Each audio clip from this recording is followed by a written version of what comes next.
Every life tells a story.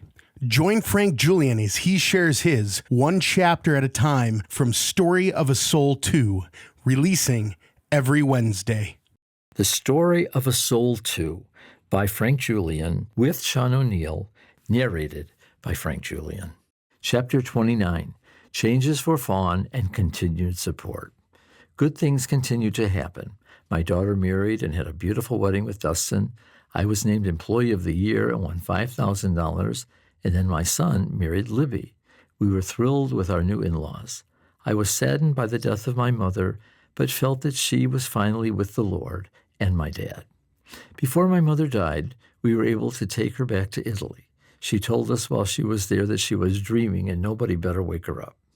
I was overjoyed that she found such happiness there. The problem was that when she arrived home, she said that she was ready to die. I gasped because I was rather shocked to hear those words from her. Within 6 months, though, she died. I will never forget her last day on earth. We were gathered around the bed at the hospital. We were talking to her when all of a sudden someone said, "Let's sing her song." She had really come to the Lord through the Catholic Charismatic Renewal and loved the song, "In the Name of Jesus, I Have the Victory." We sang it, and she flashed a big, broad smile. That was the only bit of communication that she gave us that day. That was all I needed. I know I will see her again in heaven. The church was really growing numerically and spiritually. The leaders decided to buy a vacant Kmart building down the street and transform it into a modern church building. With a lot of hard work and debt, the move was made. I had no idea at the time how that would eventually impact me. We decided to take a team to Africa in the fall of 2008.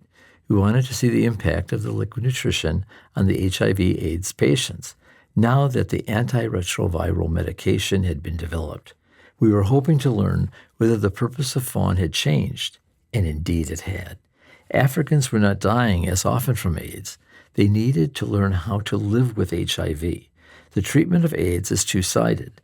The medication decreases a patient's viral count, but had horrible side effects and decreased compliance. Also, the people were malnourished, not starving. The metabolic rate had increased, but their caloric intake had not. They were weak. They couldn't perform the activities of daily living. The liquid nutrition that we sent enlivened them. They began to tell us in so many words that their quality of life was dramatically improved by our efforts. They were asking for more liquid nutrition. Upon returning in 2009, on a very snowy morning in January, I was invited by Professor Ron to speak at the Detroit Health Department about Fawn and our recent trip to Africa. I had no idea which new door was opening up. I gave the talk, always speaking the truth without any need for false embellishment, when 3 students from Wayne State University, Eugene Applebaum School of Pharmacy, came up to me. They were touched by the talk and wanted to help. I offered myself in whatever capacity I could do to help.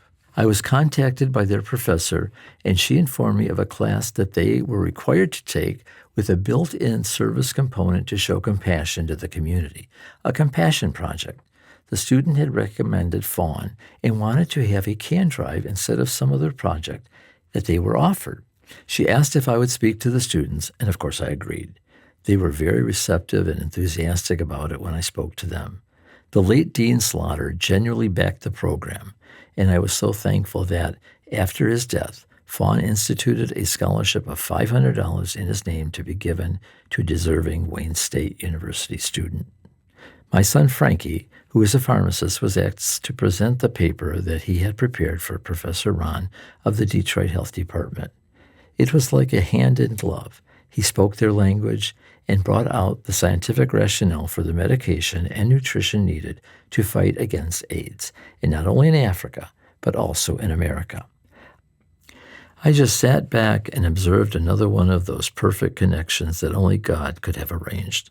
Something even stranger was that I had always felt Fawn would be connected to Wayne State. A few years before this, Fawn had been asked to be in the Wayne State homecoming parade. I had no idea how it happened, but we went. I had a small white Geo Metro convertible. We taped a big red AIDS bow to the back of it.